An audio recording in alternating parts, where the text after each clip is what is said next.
along with base daily sight reading. Today I want to talk about some sight reading tips.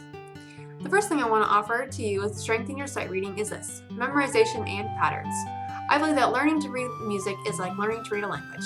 The different notes and rhythms are separate phonemes for this language. However, to make words and sentences, we must put together these separate speech sounds. So what we do is form patterns and memorize their pronunciations. For instance, someone advanced in the English language might recognize this word as square, but its meaning is dependent on the context. Either one from geometry, referring to a quadrilateral with equal sides and angles, or it can refer to a personality trait referring to a boring person.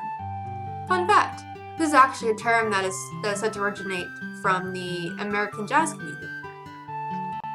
Looking at any pattern, I instantly know how to pronounce them. There are smaller words and smaller musical patterns, and there are larger words and larger musical patterns. Noticing and practicing these outside of just sight reading can be very beneficial, and you can create exercises for these yourselves. Just use keys or scales and practice the patterns to where when you see them and recognize them, you don't have to sound out the word or sound out each individual note, but instead they are one unit that has one meaning. But more than that in my next video.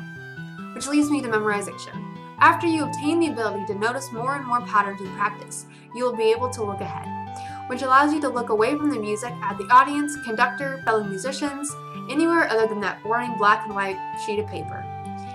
But memorizing music quickly allows you to internalize the music. If you memorize and perfect the piece with pitch and rhythm, then move to musicality, and you can do so quickly because you learned the piece very quickly and learned how to practice efficiently by not having to drill yourself on the musical words, because you know them beforehand and can read them dramatically. Well, that's all for this video. Have a great day and enjoy your musical journey.